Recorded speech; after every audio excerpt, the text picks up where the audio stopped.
Hare Krishna, Krishna Krishna, Hare Hare, Hare Rama, Rama Rama, Hare Hare, Hare Krishna, Krishna Krishna, Hare Hare, Hare Rama, Rama. So the worldwide fame of His Divine Grace A.C. Bhaktivedanta Swami, later known as Srila Prabhupada, was to come after 1965, after he arrived in America. Before leaving India, he had written 3 books. In the next 12 years, he was to write 60. Before he left India, he had initiated 1 disciple. In the next 12 years, he would initiate more than 4,000. Before he left India, hardly anyone had believed that he could fulfill his vision of a worldwide society of Krishna devotees.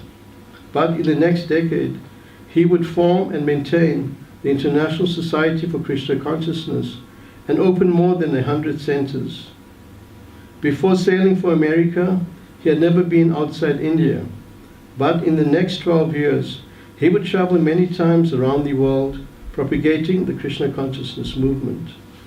It had been predicted in the scriptures and envisioned by great saints. A few of Srila Prabhupada's godbrothers had even tried to make it happen. They had gone to England only to return convinced that it was impossible. But not until Srila Prabhupada traveled to America did it come to pass that Westerners wholeheartedly took up the life of Vaishnavism and had become Krishna conscious devotees.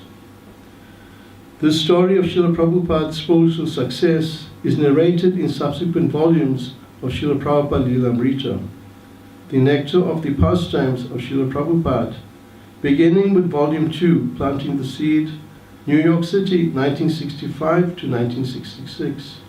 Yet this present volume, which covers most of his lifetime, telling how he prepared himself for his late burst of revolutionary spiritual activity, is most important. These first 69 years form a complete, dramatic life story and do not depend on anything he did later to explain them. So let's read one more paragraph. Abhay Charan's father, Gaur Mohan De, carefully prepared Abhay from childhood for the life of a pure Vaishnava. Gaur Mohan taught him to worship Krishna and encouraged him, beginning when Abhay was only 5, in his Lord Jagannath cart parade through the streets of the Calcutta neighborhood, a small Ratha Yatra festival. The same festival Abhay was later to enact on a magnificent scale in many Western cities. Srila Prabhupada used to say in his later days that whatever principles he had established as a leader of the Hare Krishna movement, he had learned in his childhood, with but one important exception: book publication and distribution, which he had learned later from his spiritual master. It was his first meeting with his spiritual master, Srila Bhaktisiddhanta Saraswati, in 1922, that focused Srila Prabhupada's future life into a meditation on how to carry out the mission of preaching Krishna consciousness in the West. After the first meeting, his entire life, his writing, his taking sannyas, his publishing books, and finally his going to the West became part of his dedication to carrying out the order of this higher authority. Om Jnana Timirandasya Gyananjana Salakaya Chakshurumilitam Jena Tasmai Shri Gurave Namaha Shri Chaitanya Manobhistam Stapitam Jena Bhutale Swayam Rupa Kadamayam Dadati Swapadati Vancha Kalpatrubhyasya Kripa Sindhubhyevacha Patitanam Pavnebhyo Vaishnavebhyo Namo Namaha Shri Krishna Chaitanya Prabhu Nityananda Shri Advaita Gadadhar Shivasadi Gaur Bhakta Vrinda Hare Krishna, Krishna Krishna, Hare Hare Hare Rama, Rama Rama, Hare Hare. So, as we can gather from this brief introduction, that Srila Prabhupada's life was a life of preparation for this wonderful mission of establishing and spreading Krishna consciousness not only in the West, but all over the world. So if we go back in history, we would find that just like when Yudhishthira Maharaj was established on the throne after the battle of Kurukshetra, so Bhima was posted at the entrance to the royal court, and then a Brahmin entered the court, and he said, "I want to see the king." And Bhima asked him that, "Why do you want to see the king?" So he explained his situation, and Bhima said, "Okay, I cannot help you, but Maharaj Yudhishthira, he would help you." So in this way, 5 persons entered the palace, one after the other, and each with a very, very peculiar observation, and Bhima referred them to Maharaj Yudhishthira. So one of the persons who entered, so when he came before Maharaj Yudhishthira, he said, "Actually, I see something very, very peculiar. So what I see is that there's a big lake, and that lake is empty. But surrounding that big lake, there's many smaller lakes, but all these lakes are full. Can you explain it?" So Maharaj Yudhishthira explained that this is the advent of the age of Kali. That bhakti, or real devotional service, or real service to the Supreme Personality of Godhead, is almost non-existent. But pseudo-religions, pseudo-paths like that, they are flourishing all over the world. So therefore the small lakes are full, but the big lake, which is bhakti, is empty. And then also we see in the, it's described in the Narada Pancharatra and other scriptures like that, that Bhakti Devi, she met with Narada Muni. And Narada Muni, seeing her pitiful condition, he asked her what was her problem.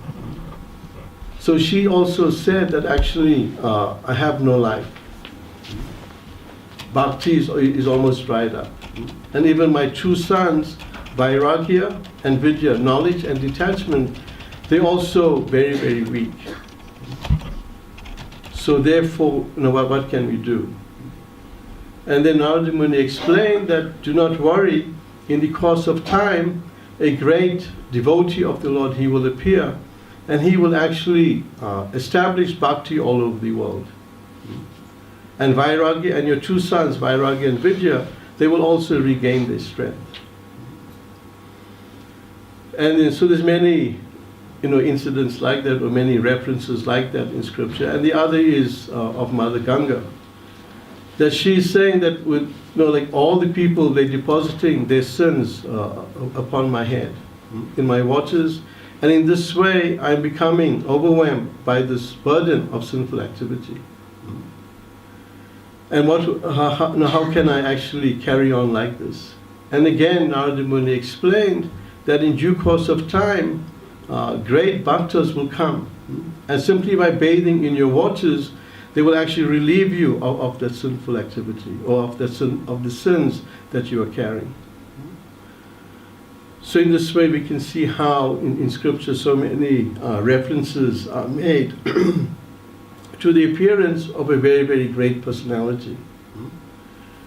And then the most recent is of Lord Chaitanya himself, who predicted 500 years ago that his holy name will be heard in every town and village. So, if you want to put it down.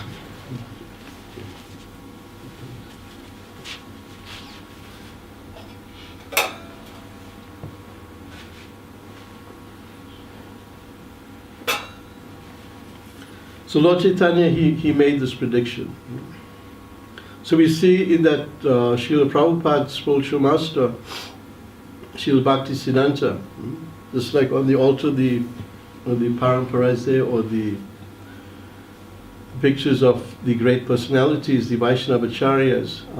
So Srila Bhaktisiddhanta is on the second after Srila Prabhupada.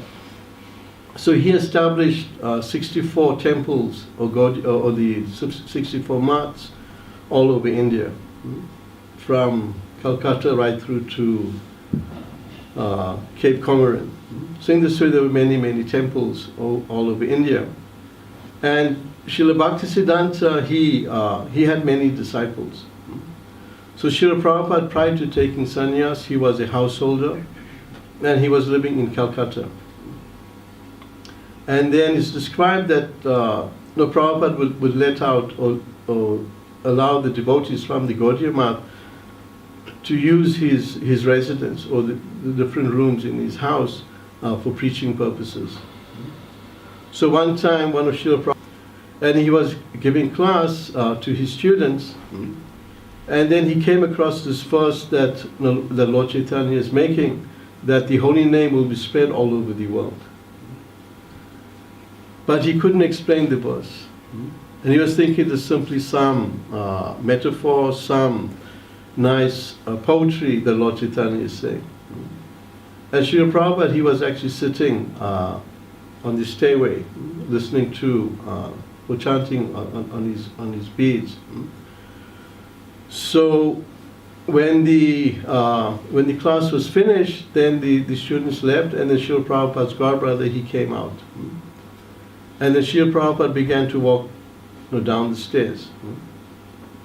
And then he turned to his godbrother and he said, some fool who's completely surrendered to the will of Srila Bhaktisiddhanta, to the will of Lord Chaitanya, he will actually fulfill this desire. And then Srila Prabhupada turned back and said, not you, because you have no faith. So one who has full faith in the order of the spiritual master, he will be able to fulfill this. And Srila Prabhupada, as we just read here, that upon meeting Srila Bhaktisiddhanta in 1922, their first meeting, Prabhupada, he was reluctant to meet with Srila Bhaktisiddhanta, but on the insistence of a friend, they went and met Srila Bhaktisiddhanta.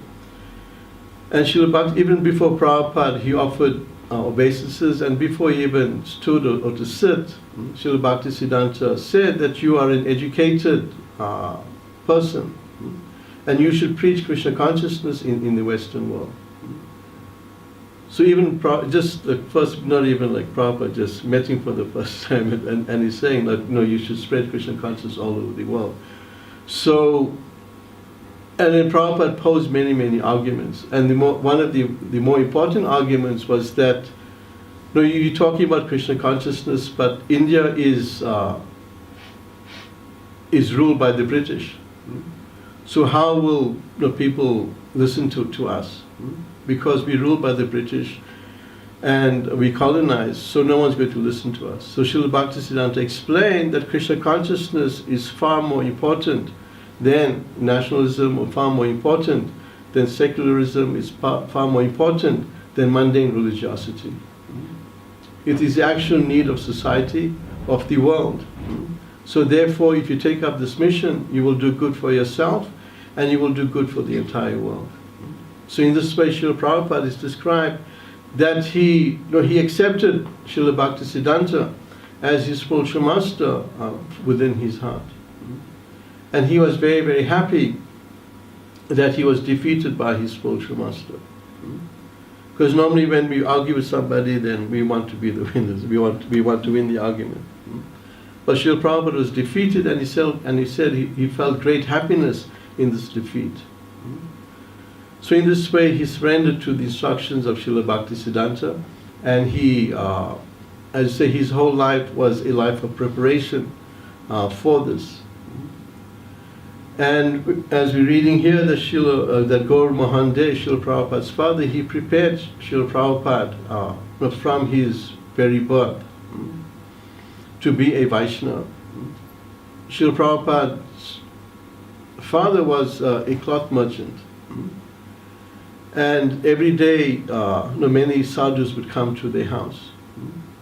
And Prabhupada's father, he would offer them prasad, he would give them some donation like that. And he would always request them that you please bless my son, that he becomes a great devotee of Srimati Radharani. So that was his constant prayer to all the sadhus. There were many sadhus and also those who were posing as sadhus. So in this way, Prabhupada's father always requested that you please bless my son. And in this way, Prabhupada was trained. Prabhupada was very, as a young child, he learned to play the mridanga. His hands could barely reach the ends of the drum, but still he would play. And Prabhupada is described that even as a child, Prabhupada stated once that never was a time when I was ever forgetful of Krishna. So he said even when we were flying kites as a child, we would pray to Krishna, Krishna, please let this kite fly. So like that he was fully dependent on Krishna from the very beginning. And in this way he would go to the Radha Govinda temple and he would take darshan of the deities and he would say how nicely the deities look with the slanted eyes, with the jasmine garland, like that. And Prabhupada derived great inspiration from this. And he described that the servant would push them in those days it was called a perambulator, a pram.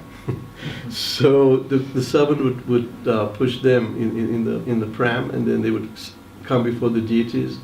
And Prabhupada, he would take darshan of the deities. So in this way, from the very beginning, as described here, that whatever he learned from his father. And Prabhupada established all these things within the Krishna consciousness movement. And as described here, the more important festival, the Srila Prabhupada as a young child, only 5 years old, he had the Rath Yatra festival. And he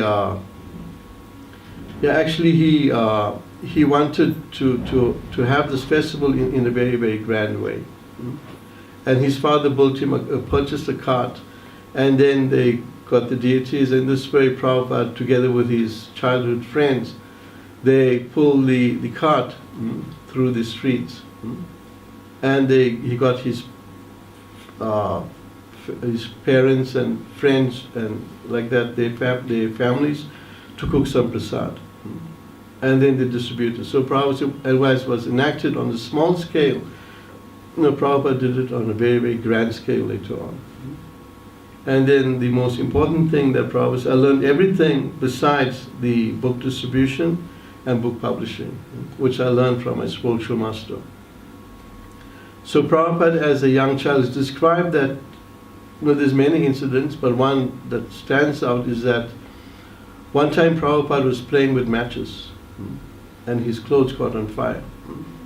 And suddenly somebody appeared and just put out the fire and went away. And when they looked for the person, they couldn't find that person. So the implication is that Krishna actually came and protected him in that way. And then Prabhupada also, as a young child, he would throw some tantrums also. So one time his father bought him a gun, like a toy. It was boys like guns. So his father bought him a gun, and then he began to cry. And he said, no, I want 2 guns. So his father said, why do you want 2 guns? He said, no, because I've got 2 hands. So he wanted 2 guns like that. And also Prabhupada, he didn't like going to school. And his mother had to get one servant just to take him to school every day. And his father would say, no, let him stay at home.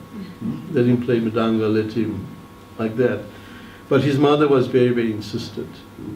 And his mother was also very, very insistent, but also very, very loving and caring. That for the protection of her son, she would take many, many vows. Just like, one doesn't eat with his left hand.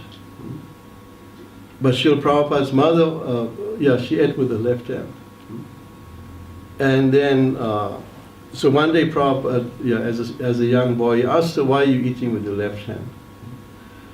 So then she started eating with the right hand. So she had taken a vow that I'll eat with my left hand until my son asks me. So in this way, she was kind of guaranteeing the protection of Srila Prabhupada until he asked her for why she's eating with the left hand. So like that we see how Srila Prabhupada, his mother took so many ways of vows like that to protect him. And his father was very, very lenient. Just like sometimes in the house, the father may be gentle and the mother may be very fiery, or sometimes the father is fiery, the mother is gentle. So there has to be that balance. So imagine if both the parents are fiery and you can't live in the house, or both the parents are gentle, then the child can do whatever they want. So Prabhupada was very fortunate in that way, that his father was very, very gentle and his mother was very fiery. And then Prabhupada, Prabhupada was known as Kachori Mukhi. Prabhupada had many nicknames. One of his nicknames was Moti, pearl. And he was known as Kachori Mukhi because Prabhupada loved kachoris. And even when we celebrate Prabhupada's Vyasa Puja, Prabhupada's Disappearance Day festival, we offer kachoris, and more especially peas kachoris. Prabhupada loved peas kachoris. So, Prabhupada would stand for hours and he would watch the street vendors preparing kachoris like that. And he would stuff his pockets with kachoris and he would eat later on like that. So Prabhupada's childhood was one of full remembrance of Krishna and learning the principles of Vaishnava culture. And also Prabhupada remarked later on that even though Prabhupada was married, he said, I do not know what is illicit sex life. He said, even though he was in the Grihastha ashram, he said, I do not know what it means to have illicit sex. So Prabhupada was very, very pure. And also, Prabhupada as a young person, he played football, because sometimes you think, okay, the life is like a life of saintliness, which is there. So Prabhupada said, he played football. He said, I like to be the goalie. So they asked him why. He said, I don't have to run every time. So in this way, Prabhupada, he also engaged in some sports like that. But as you say, Prabhupada growing up, and then Prabhupada actually in school, actually Scottish churches is described is very very, very intelligent students. So Prabhupada attended Scottish churches, just like Subhag Maharaj was here. And he was saying that not everyone and anyone could go to that college. You had to be very, very intelligent. So Prabhupada was actually attended Scottish churches school. And he excelled in his studies, but then we know Prabhupada was influenced by the Gandhian movement. And then when the time came to accept his degree, Prabhupada did not accept it. Together with fellow countrymen and fellow students, as a sign of, as a protest against the British government. So, Prabhupada grew up in this way, following, being a great follower of Mahatma Gandhi. But when he met Srila Bhaktisiddhanta crushed all these arguments on nationalism and secularism, etc. And Prabhupada felt very, very happy to be defeated in this way. And upon that meeting, Srila Prabhupada took it as his life's mission. And in this way, Prabhupada, it's described that actually when Prabhupada was born, the astrologer, he made a prediction. He said, this person, he will cross the ocean at the age of 70, and he will establish 108 temples. So naturally, his parents were very, very happy that he is a great saintly, we have this saintly son who will achieve so much for the welfare of the world. Just like if we call the astrologer when our children are born, and say, no, the son's going to be a sadhu. He's not going to take up the family business. We become very, very unhappy. So what kind of son have you got? So we want the son to do the family business. But Prabhupada's father was very, very happy. His parents were very, very happy. So in this way, Prabhupada is described as a life of preparation, a life in preparation. And also it's described that Prabhupada was actually, he was meant to be one of the richest men in India. Because Prabhupada as a pharmacist, Prabhupada actually made many wonderful ointments and toothpaste and soap and medicines and different things like that. And Prabhupada, when Prabhupada went to Jhansi, he had prepared some potion. And the one person was there. Later on he became Prabhupada's disciple, Acharya Prabhakar. So he was a student at that time. And so Prabhupada gave him this potion. He said, you use it to help you in your exams. So he took the thing, he took the potion. And he excelled in his exams. And then he told Prabhupada, no, just why don't you make this and sell all over. And also Prabhupada, he wrote a paper on water treatment, not waste treatment, but how water can be used to cure many, many diseases. And when Prabhupada was very, very sick, when he was preparing to leave his body, one of the disciples of his godbrother, he had actually studied in the university. And then the same paper that Prabhupada had written, or the same treatment that Prabhupada had written about this person he had studied, he wrote his thesis in the university based on Prabhupada's paper, or Prabhupada's treatment. And the same treatment he used on Prabhupada. So it was very, very wonderful like that. So we can see how Prabhupada had the opportunity to do many, many wonderful things, to become very wealthy in a personal way. But as described, that Krishna had his own plan. Just like sometimes we want to do something and Krishna forces us in another direction. We want to do something. And Prabhupada, he had from the very beginning, Prabhupada had great mystic power. When Prabhupada was in Vrindavan, one of the Brajabasis was a close friend of Prabhupada. His son came to Prabhupada and he said, please bless me, I'm going to Benares, I'm going to study. And Prabhupada said, you're not going. The boy said, no, I'm going because I already enrolled at the university and we pay the fees and so many things like that. And then Prabhupada said, you're not going. And after a few weeks, the boy, he didn't go. So there's many incidents like that. And as you say, like Prabhupada, the most important thing was that Prabhupada's business began to fail. Actually, Prabhupada, he's in one sense he had bought a, I forget the car, but he had bought a very fancy car for his nephew. At that time, it was a very rare thing. You had to be very, very rich. So Prabhupada bought 2 cars for his nephews, and in this way, then his business was plundered. One of his servants, when Prabhupada was out traveling, his servant sold all the medicines and the drugs and different things that were in the shop. He sold everything. So when Prabhupada came back, there was nothing there.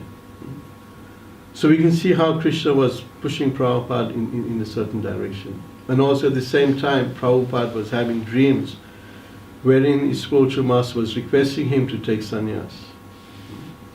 But Prabhupada was thinking that I'm a grihastha, I'm a householder, my family is there, my children are there. And like that, so Prabhupada was delaying that. So Krishna's hand was there, And then the turning point was when Prabhupada came back, and his wife, Prabhupada's wife, was very addicted to drinking tea and having biscuits. So Prabhupada, he had a Bhagavatam set in his house. So one day when he came back, he asked his wife, where's my Bhagavatam? So his wife said, actually, I sold it to buy tea and biscuits. Mm-hmm. So Prabhupada said that either it's tea or me. And his wife chose tea. And then Prabhupada, he left home. He just walked out. So Prabhupada didn't, even like prior to that, actually, we say like Prabhupada was having these dreams, and they became like recurring dreams also. And Srila Prabhupada's godbrothers, as I said earlier on, they were staying with Prabhupada because Prabhupada had a big house. So they were staying with Prabhupada, they would preach from the house. And Prabhupada, he would speak with his godbrother, most especially Srila Maharaj. And he would ask that, so Prabhupada would say that I want to take sannyas.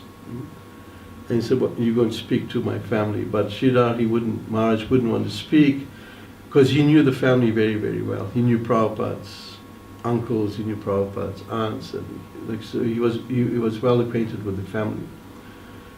And if he spoke, then they would have felt that he influenced Prabhupada. So to protect himself, he chose not to speak. And then he would say, you can take, just like in sannyas, there's different orders, there's different stages. There's Kutichak, there's Bahudak, there's Hamsa, and then there's Paramahamsa. So, Sridhar Maharaj would say, why don't you take Kutichak sannyas? You can stay in the same village or in the same town. Your family's there, you can see them like that. So, Prabhupada said, I want full sannyas. I want to just travel and preach. So like that, so Prabhupada, he went to Vrindavan, and then also in Vrindavan he took up this important service of writing the Srimad Bhagavatam, and also Prabhupada started the Back to Godhead magazine. So we read in the Lilamrta how Prabhupada actually struggled very, very valiantly, but also it was a very, very big struggle. For Prabhupada even to acquire paper, and Prabhupada would take the train from Vrindavan to Delhi, and he would stay at different places like that. And Prabhupada was, he became completely poverty-stricken in one sense. Krishna took everything away. So we can say that, why is Krishna doing this? But Krishna does these things, just like if we have great wealth, and suddenly we be bereft of this wealth. And we can become very, very angry with Krishna. Krishna, I was so rich, and I had this and I had that, and now he took everything away. Now I'm completely penniless. But Krishna makes us completely dependent on him. Just like when we do deity worship, there's a very beautiful prayer that just as the ground is the only shelter for one whose feet have slipped. So the ground itself actually causes us to slip, but the ground is the actual shelter. So in the same way, Krishna is the cause of all causes. Krishna gives and Krishna takes away. So Krishna took everything away. Even before Prabhupada came, took sannyas, he was speaking with his sister Pishima. Pishima was actually married to a barrister, to a lawyer. And then she was encouraging Prabhupada that as a householder, you're not even taking care of your family. Your business has failed. You can't even provide for your family. So therefore, rather you take sannyas.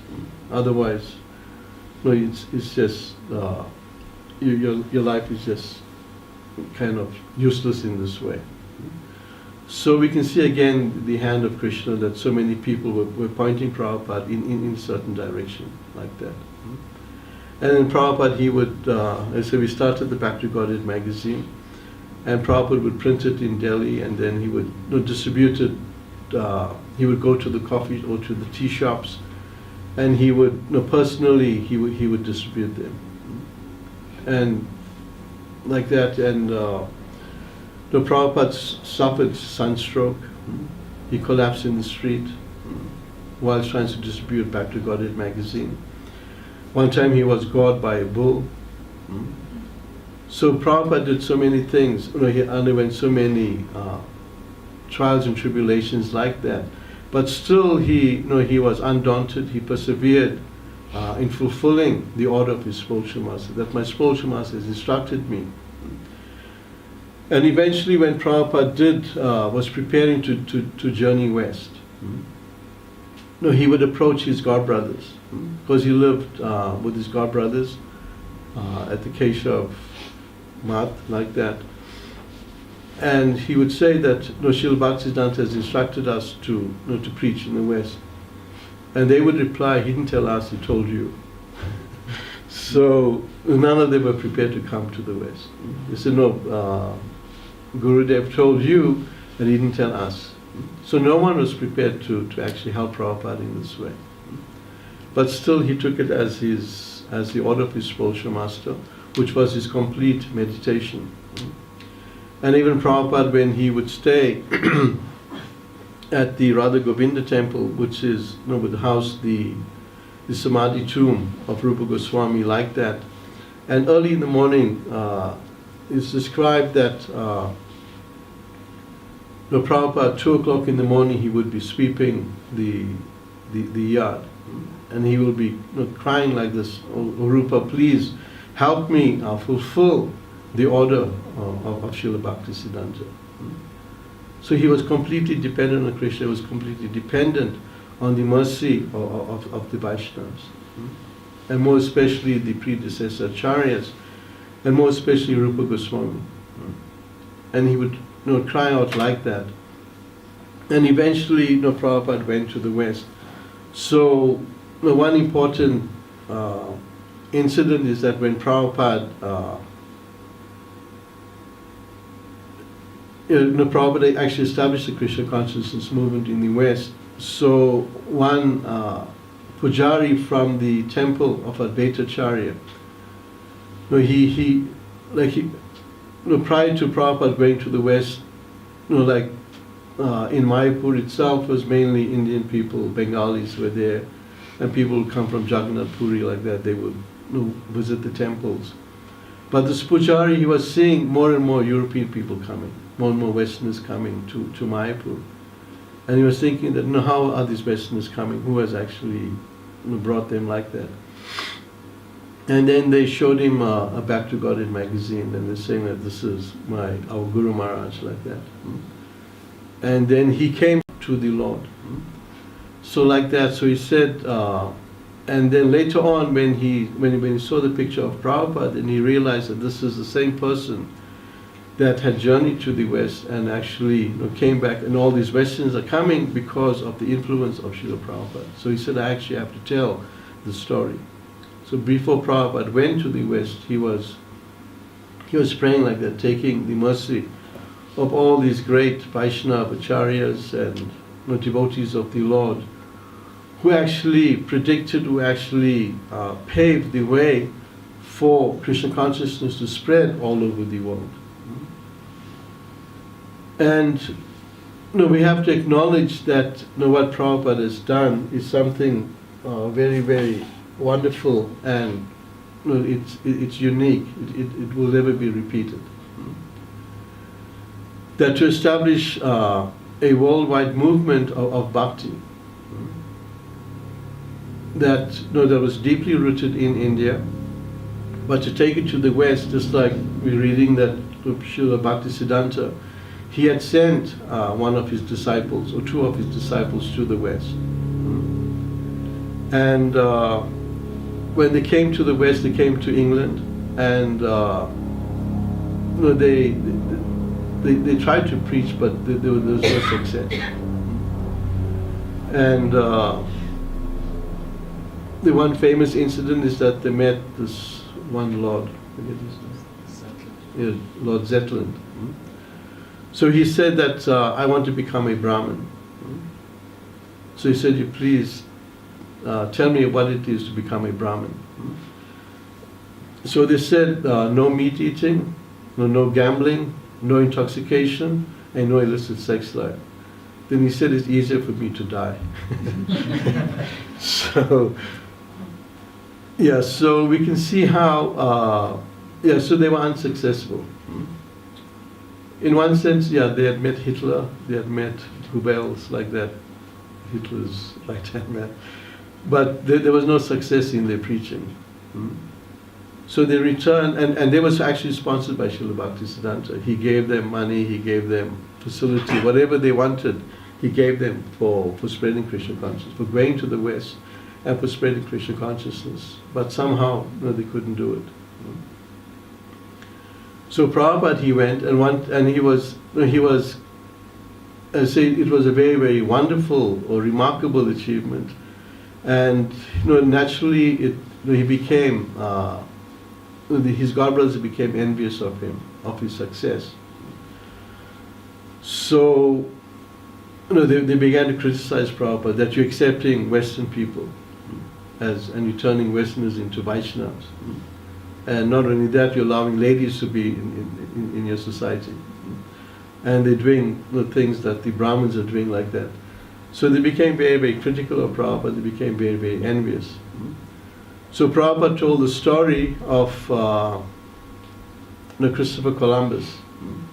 You know Christopher Columbus, he kind of discovered America.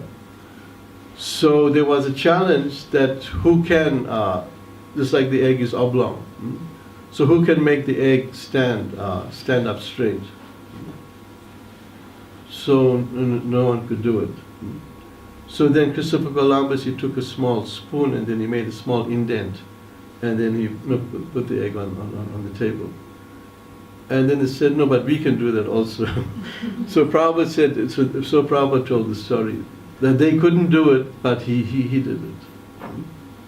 So Prabhupada is very, very innovative in the way that he spread Krishna consciousness. And in this way, and also like like we have to understand that Prabhupada's coming from a very, very, Prabhupada himself was very, very aristocratic, very, very cultured. And then the Gaudiya Math itself was a culture of Brahmin persons like that. And they wouldn't eat from ladies. They actually cook their own food. So what to speak of eating from Western people? So one of Prabhupada's godbrothers, Puri Maharaj, later on, he was saying actually, Prabhupada taught me how to, actually Prabhupada opened my eyes.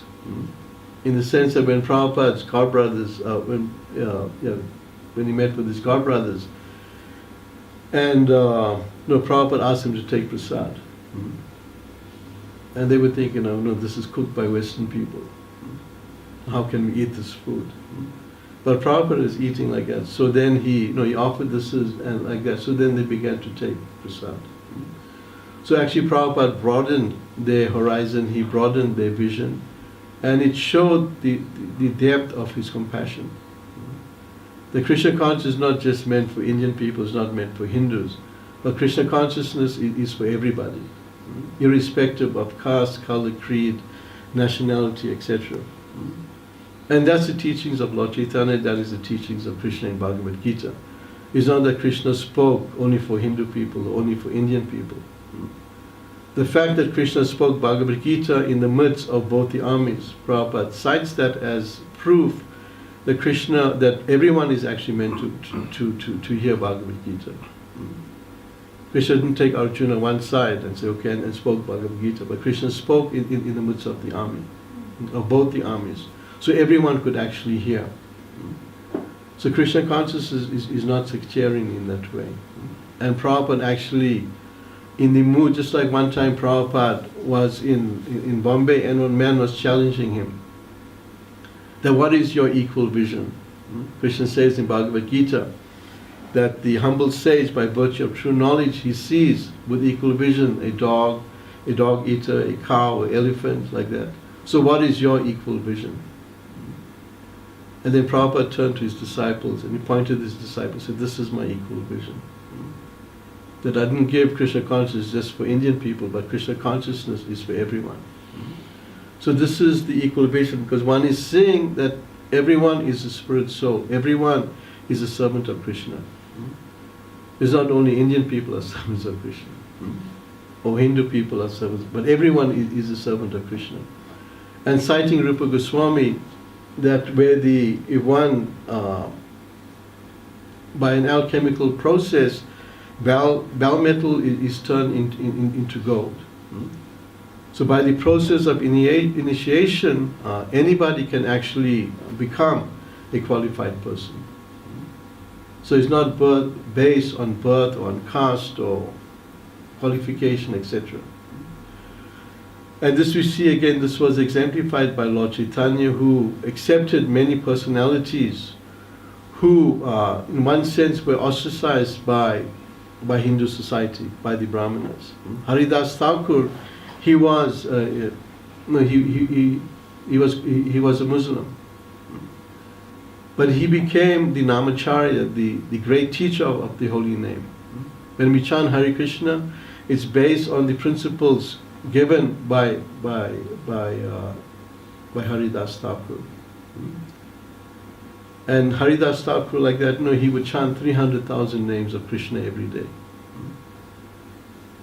And then Rupa Goswami and Sanatan Goswami, they were born in Brahmin families, but they took up service with the Muslim government. And they even had Muslim names. And it's described that their father, he would do atonement every day. That how did my children become like this, that they're working for Muslims. So he would actually perform puja, he would do atonements, he would do so many things so that his children could be relieved of this sin. So we see how, and the Brahmin culture was very, very strict. But still Lord Chaitanya, he accepted them. So we can see the magnanimity of Lord Chaitanya. Because Lord Chaitanya is in the mood of Srimati Radharani. And Srimati Radharani's mood is a mood of compassion. How to bring people to the lotus feet of Krishna. So Krishna, actually Radharani makes Krishna take 3 vows. Radharani makes Krishna make 3 promises. And one of the 3 promises is that somehow or the other she will bring, he will make arrangements for the living entities to come back to home, back to Godhead. So we can see the mood of Lord Chaitanya. It is one of compassion, how to bring everyone back to Krishna. And therefore Prabhupada actually fulfilled the mood of Lord Chaitanya and fulfills the promise that Krishna makes to Radharani. That somehow or the other I will bring people back. So therefore Prabhupada's relationship with Krishna, Prabhupada's relationship with Lord Chaitanya, Prabhupada's relationship with Srimati Radharani is very, very intimate. Because he's fulfilling that order, he's fulfilling that desire. So therefore in this way we can understand and appreciate the contribution made by Srila Prabhupada. That, and also is predicted in scripture that the holy name will spread to every town and village, and the Krishna consciousness movement will become very, very strong for the next 10,000 years. And we see how more and more that as devotees preach Krishna consciousness, as they practice Krishna consciousness, and as they become more and more purified in their practice of Krishna consciousness, they influence in people all over the world. As we read when Prabhupada left this world, there was over 108 temples. But now we have over 600 temples worldwide.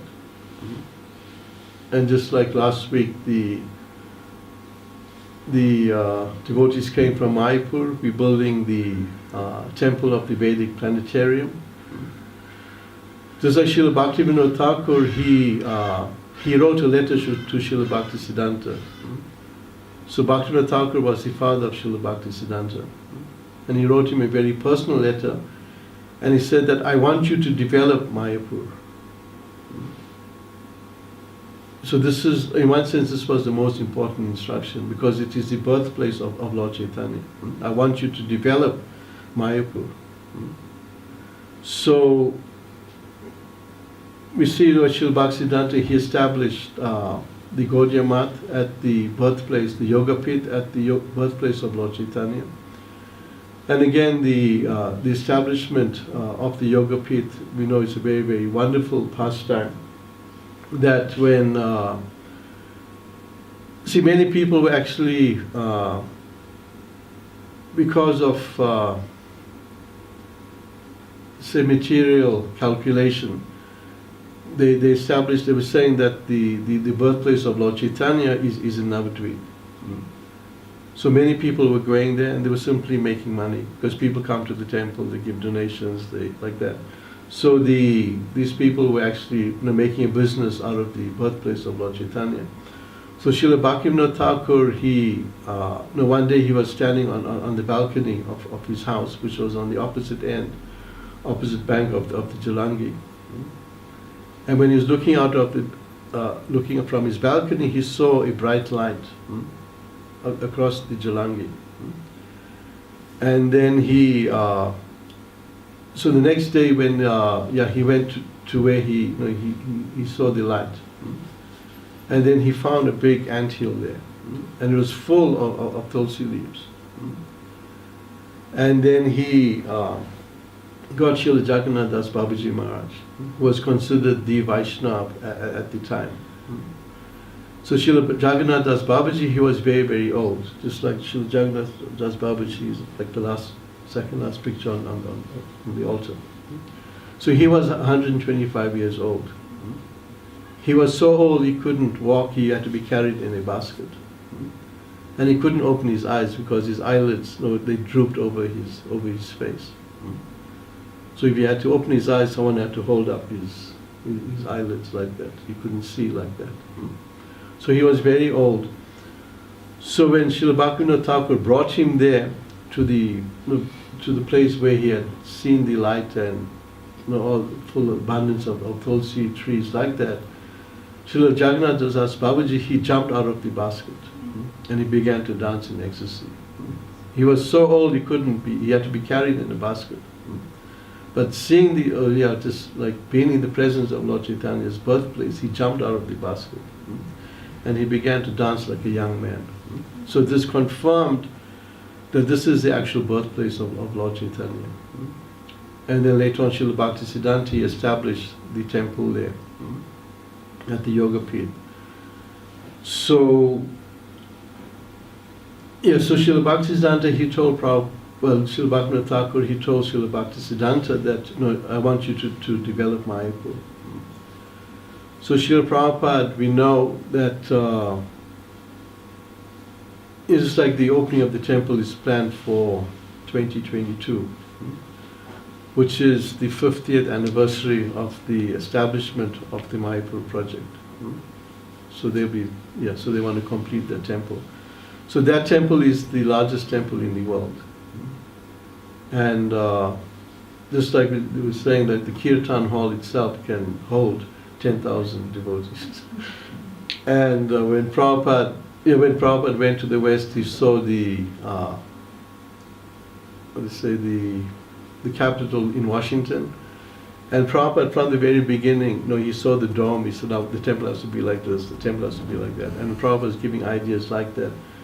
And then in course of time, Prabhupada, he said that if you build this Mayapur project, then Srila Bhaktivinoda Thakur himself, he will personally come and he will take you back to Godhead. He will hold your hands and take you back to Godhead. So it's a very, very wonderful prediction. Why? Because in one sense, not in one sense, but Mayapur is the capital of the world. It is the spiritual capital of the world. It's referred to as Gupta Vrindavan, it is hidden Vrindavan. And it's described that one who sees a difference between Vrindavan and Mayapur, then he's considered of a hellish mentality. Because whatever is in Vrindavan is in Mayapur. Radhakund is there, Shamakund is there, Govardhan Hill is there, everything is there. So one who sees a difference, actually he has a hellish mentality. So, yeah, so Prabhupada wanted to develop the Mayapur project. And this way, because by establishing the Mayapur project, or the temple of the Vedic planetarium, then actually it's described that the whole world will become inundated with love of Godhead. Because this is the desire of all the previous acharyas. This is the desire of the Lord Himself.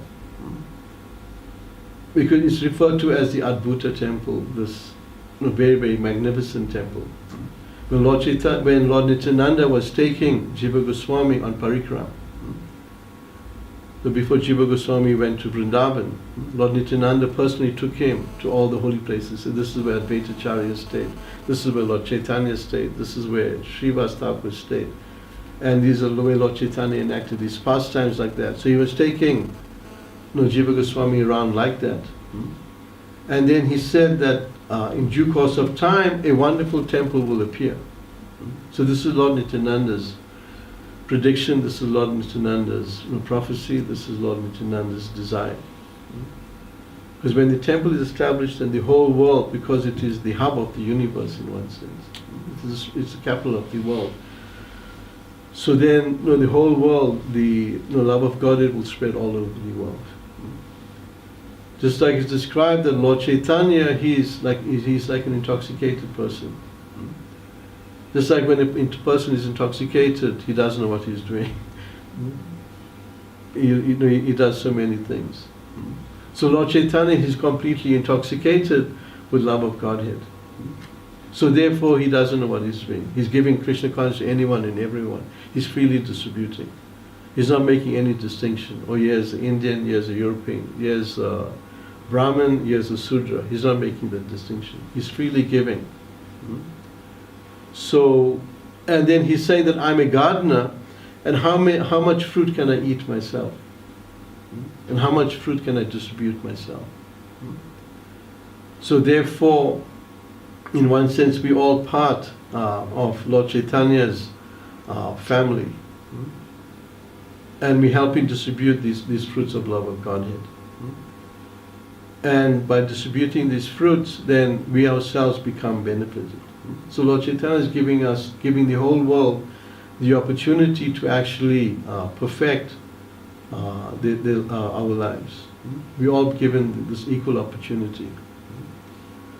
So we need to take Krishna consciousness very, very seriously, because in one sense, in this age, it is, in one sense, it's very difficult to practice spiritual life, but in another sense, it's very, very easy.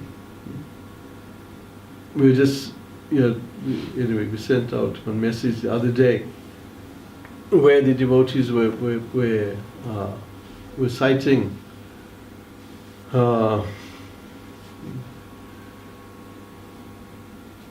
anyway, they were just saying that actually all glories to the holy name of Krishna.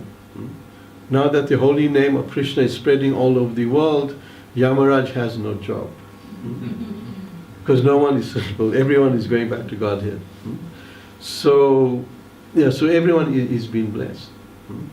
So even the demigods, because like for them to actually practice Krishna, or for them to actually, because the heavenly planets are like, there's so much sense enjoyment.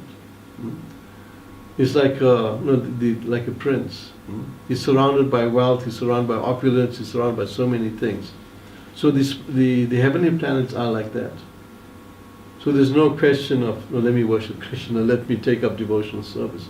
Everyone is simply absorbed in material activity. So therefore it's described that the demigods, and also for them to, and their life is very, very long. Just like Lord Brahma's life, 3 trillion years. And the demigods, they live for so many billions of years. One day is like 6 months of our time. And what to speak of the night, so like that. And they're living for 100 years like that. So it's a very, very long lifespan. So for them to actually come into contact with Krishna consciousness, or for them to take up devotional service, is very, very difficult. So therefore it's described that the demigods, they want to take birth in Kali Yuga because it is so easy to make spiritual advancement. That you simply chant Hare Krishna, you eat Krishna Prasadam, you dance in the kirtan, like that. So Lord Chaitanya is very, very merciful in this way, that he's giving such a wonderful process, such an easy process. And Srila Prabhupada, as the spiritual ambassador, as the emissary of the spiritual world, he's giving us this opportunity to actually participate in Lord Chaitanya's Sankirtan movement. What the demigods cannot do, cannot achieve, we're coming from our backgrounds, whatever they may be. And we're given this good fortune. So try to appreciate the good fortune that we blessed with, and take it up seriously. And the Prabhupada's life is a life of sacrifice. It is a life of dedication. It is a life of obedience to the will of the spiritual master.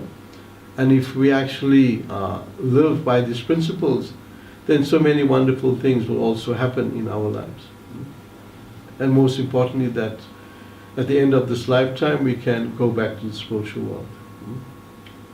Also, even sometimes the devotees say we don't want to go back to the spiritual world. We want to take birth again so we can preach Krishna consciousness more and more. So, yeah, so the more we can actually spread Krishna consciousness, give people the opportunity to chant Hare Krishna, people to take prasadam. And we see whatever Prabhupada has done is to this end only. Prabhupada had festivals, they would hear the holy name, they would get Krishna prasadam, they would buy some books, they would read Bhagavad Gita or Krishna book, like that. So somehow or the other we have to kind of influence people or bring people to the point of embracing Krishna consciousness in whatever way they can. Not everyone's going to become a full-time devotee, following the full principles like that. But still whatever people can take. And the main thing is that they're favorable towards the devotees, they hear the holy name, they get Krishna prasadam. And in this way they can actually become benefited. So as Srila Bhaktisiddhanta told Prabhupada, that whatever if you do this, then you'll do good for yourself and good for the world. So in the same way, if we take up Krishna consciousness in a serious way, we'll do good for ourselves and for the world. So Srila Prabhupada's life is a life of inspiration, it is a life of dedication. And it is a life of struggle in the sense that Prabhupada's struggles were very, very real. So that we can actually, if everything was just smooth sailing, Prabhupada left India, came to the West, the people just joined and everything was there. Prabhupada, then we might think, oh, this is like, but Prabhupada's struggles were very, very real. Like one time Prabhupada was in Calcutta, and the devotees were really in bad consciousness. They were fighting and so many things were going on. And they said, no, Prabhupada, we want to meet with you, we want to discuss. So all the devotees were there. And then Prabhupada said, sensing the mood of the devotees, like that. So then Prabhupada said, do you think that spreading Krishna consciousness was easy for me? He said, can you imagine that, try to understand the background that Prabhupada came from. He said that I had to share the fridge, there was meat in the fridge, and my food was in the same fridge. And there was constantly buzzing in my ears. And I went through, but in spite of all these things, I suffered 2 heart attacks aboard the Jaladuta. I suffered a stroke in America. I went through so many things, and do you think it was easy for me? That I wrote Bhagavad Gita, the whole manuscript was stolen. I had to write it again. I was attacked, or almost attacked, by a drug-crazed person. So Prabhupada began to speak like this, the devotees, they felt very, very ashamed. That their trials and tribulations were just very, very tiny compared to what Prabhupada went. So we have to kind of appreciate the struggles that Prabhupada went through for establishing Krishna consciousness. And therefore we owe that, we indebted in that way. And it's described that one can never repay the debt that one owes to the spiritual master. In as many lives as we live, we can never repay the debt. But still it is the humble attempt of the devotee, somehow or the other, let me try to repay this debt. And the best way to repay that debt is to ourselves become good devotees and to actually spread Krishna consciousness. Okay, thank you. So, any questions or comments?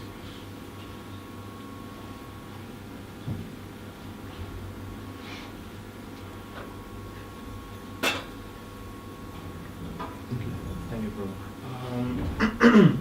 With regards to the comparison that is made between Prabhupada's success in the Western countries and his godbrothers who were Sandton, one of the reasons that's cited is that he had complete faith in the Holy Name, in the Holy Name being able to transform the hearts of the Westerners, whereas his godbrothers who were sent before, it's conjectured that because they weren't successful, they didn't have complete faith. So how does one actually develop complete faith? Does it take 40 years of lifetime of preparation, just as Prabhupada had gone through all these tribulations? The main thing is that, just to cite that past time, that when Prabhupada was actually leaving, he's preparing to leave this world, then one of Prabhupada's godbrothers, Krishna Das Babaji Maharaj, so he was there. And Prabhupada, he was great kirtan and bhajans. And he himself was a pure devotee. We were saying the other day that one time he got very, very sick. And also whenever devotees would meet him, they say, Babaji Maharaj, we got this problem. Again, you say, Chant Hare Krishna. Wherever you went, he would say, Chant Hare Krishna. All Krishna will, you just chant Hare Krishna, and all your problems will go away. So one time he was very, very sick, and then the doctor, he put the stethoscope to his chest. And then he was hearing, and he could hear the Hare Krishna mantra. So he was always chanting Hare Krishna. And even when Prabhupada was leaving this world, it's described that he was saying, just see, the Prabhupada is chanting the holy name. And they looked at Prabhupada's tongue and he was vibrating Hare Krishna, even though no sound was coming. But they could see by the movement of his tongue that he was chanting Hare Krishna. And then when Prabhupada's godbrothers came to see him, so most especially Bon Maharaj and some of his other godbrothers were there. So Krishnadas Babaji Maharaj books. So how was it? So he was making, Swami Maharaj, they refer to Prabhupada, the godbrothers refer to Prabhupada as Swami Maharaj. So Swami Maharaj has done this, you have done that. He has done this, you have done that. He has done this, you have done that. So how is it that he was successful and you were not successful? And Bon Maharaj couldn't answer. And then Babaji Maharaj replied, because he had full faith in the holy name. So that's the difference. So Prabhupada's, I would say Prabhupada's whole life was a life of faith in Krishna. That he accepted the will of Krishna at every moment. He didn't fight it, he didn't challenge Krishna, he didn't become angry with Krishna. That Prabhupada in one sense had everything. And Krishna took, in a moment, everything was taken away.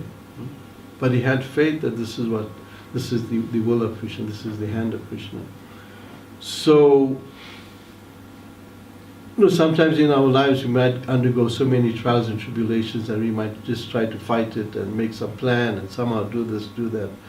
And we see whatever we do, it's not happening. Krishna somehow, the plans are kind of thwarted. And then we just throw up our hands, Krishna, we leave it to you. And when we leave it to Krishna, then the Krishna will act. Because then we become completely dependent.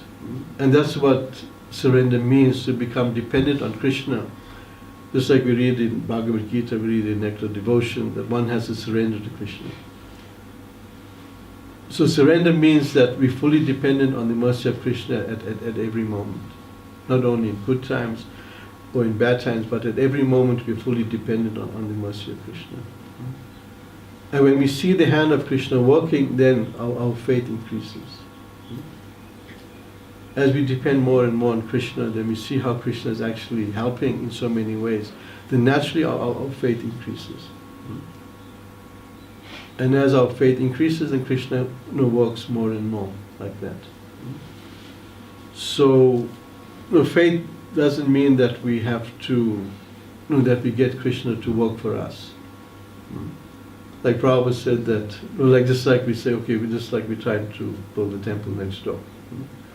That we're sitting in the temple and chanting, so okay, Krishna, you're going to send someone. Krishna can't send them. But still we have to go out, we have to meet people, we have to do something. So Krishna teaches us many things through that. We learn humility, we learn dependence, we learn do so many things like that. So Krishna makes us learn like that. So Prabhupada said that the lion, he's king of the jungle. But still he has to hunt for his food. It's not that he orders every day, okay, tomorrow I'll have gemsbok and then next day I'll have zebra, like that. But even he has to go and hunt for his food. So devotee, he's completely dependent on Krishna. And he works on behalf of Krishna and he's dependent on, and the results are with Krishna. Whether I'm successful or unsuccessful from a kind of material viewpoint, it is always a success. Because all along the way Krishna is teaching us so many things. Just like Srila Bhaktisiddhanta, he had one disciple. He was very, very wealthy. And then many other devotees came before him and after him, and they were all getting initiated. And he wasn't getting initiated. So then Srila Bhaktisiddhanta said that you have to go to your greatest enemy and we have to beg from him. And for him to do that, it's like we had to give up his false ego. Because I'm a big businessman, he's a big businessman, and we had so many fights and so much competition and like that. And eventually, he surrendered and he went and he offered obeisances to the man. He was begging, on behalf of my spiritual master, please, can you please give some dakshin? So imagine Tata going to Birla and saying, can you give me some money? Or Bill Gates going to Steve Jobs or something like that. So can you give me a donation? So this man had to go. And when he did that, then after that he was initiated. So we have to give up that false pride. And false pride means that the more we give up our false pride, the more faith we have. Because false pride keeps us from having faith in Krishna. Because we're thinking, I'm the doer, I can actually achieve things. So that pride keeps us from surrendering to Krishna. And that's what Krishna is telling Arjuna in the Bhagavad Gita, that the battle is already fought, the battle is already won. You simply become an instrument. So faith means that I want to be an instrument in Krishna's hands. And that's what Prabhupada is saying, that I'm simply a puppet in your hands. Make me dance, make me dance, make me dance as you want. Just like a puppet has no life of its own. And according to the will of the puppeteer, it dances in a particular way, or moves in a particular way. So in the same way, the devotee, he is completely dependent on the will of Krishna. As Krishna wants him to dance, he will dance. And like that, the faith increases. So faith actually, faith is this. There's many categories of faith. There's there's weak faith, there's strong faith, there's reflective faith, there's shadowy faith, and then there's full faith. So now we have weak faith, but we want to come to the point where we have full faith. So we want to advance, and that faith increases as the more and more we surrender to Krishna. we will see Krishna actually working in our lives. So it's not something abstract or something like that. We can actually see it. Okay.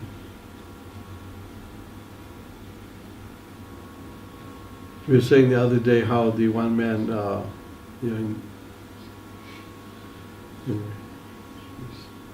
stop. Srila Prabhupada, the Ki Jai.